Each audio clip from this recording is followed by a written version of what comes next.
I have my team with me. I have my Finance Minister, my Commerce Minister, Mr. Razak Daud, Foreign Minister, Minister for Planning, and Minister for Overseas Pakistanis. And the reason I have brought my team is because we feel, and as both of you mentioned, that it's time that Pakistan and Turkey enhanced our trade to a higher level. We have our problems. We have, for some reason, not achieved the potential of trade between the two countries that we should have. And one of the reasons, obviously, is that the distance between to take goods from Turkey to Pakistan through sea is a long, long way, and there's still no proper train connection between the two countries. So this issue, I think, in coming years will be sorted out because of a huge development taking place in Pakistan, which is the BRT, the Chinese Belt and Road Initiative, which is connecting those parts of the world which were not connected before. So that's just one thing that will, in future, if we start working from now onwards, the trade between the two countries will increase. The second thing is that Pakistan is a virgin territory.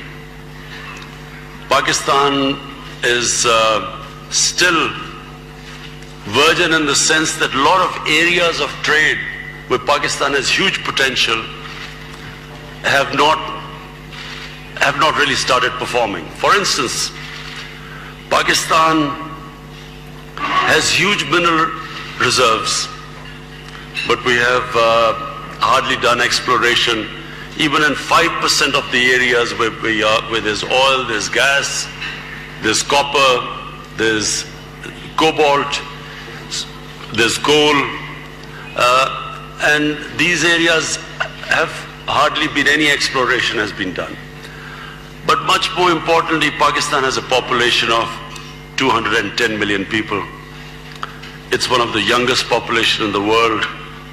It has 120 million Pakistanis below the age of 35, which means it has tremendous amount of potential. And secondly is Pakistan's strategic position. It is connected to two of the world's biggest markets, China and India. And hence, Pakistan is on the verge. We are fixing our governance system. What we are trying to do is make it easier for businesses to work. The ease of doing business and cost of doing business, as we speak, we are trying to bring them down. So for businesses from Turkey, we will make it much easier. Already you mentioned that various investors here I've met are already working in Pakistan. But I want to assure you that this government, its main aim is going to be to make it easy for investors. Cut out the red tape, make it easier, allow people to make money, make profits, and create wealth in the country. When you have trade, when you have investment, wealth is created. We desperately need, we have a young population which needs employment. So investment will lead to employment for us and create wealth. Pakistan is embarking on the next 5 years of building 5 million houses, affordable houses. It's a huge project. So your construction companies are welcome. We have, as I said, my team is here to answer questions. That's a huge initiative taken by Pakistan. Then we have, with China, we are developing special economic zones along the along the BRT, the Belt and Road Initiative. And so again, it is a great opportunity for businesses from here to come and invest. But above all, we have what probably is one of the most diverse country in the world in terms of tourism. We have, I don't know whether most of you realize, out of the 12 or 13 highest peaks in the world, half of them are in Pakistan. Pakistan not only has an totally untapped mountain scenery, trekking, an area open for new resorts, but also Pakistan has also the most diverse religious tourism. It's the center of Buddhist civilization. It is the center for Sikh religious tourism, for Hindus, and it also has the oldest, well, I can't say this here because Turkey already, we know this area is probably the oldest civilization in the world.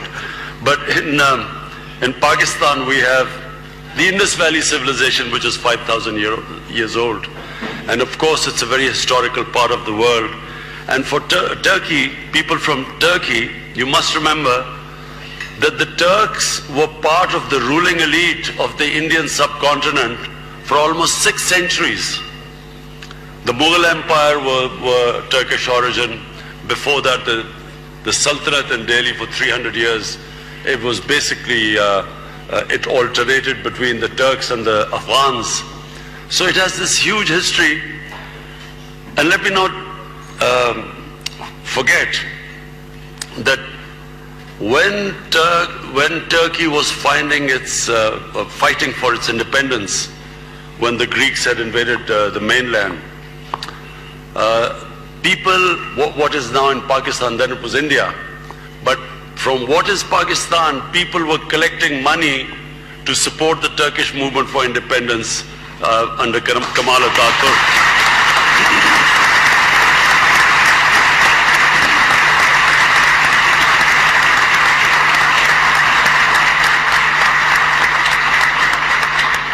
So I look forward to your questions. I have my team here. You can ask questions. They can answer more specifically questions about various areas, about trade, about the measures which we've taken to open up our economy. So I look forward to your questions. Thank you.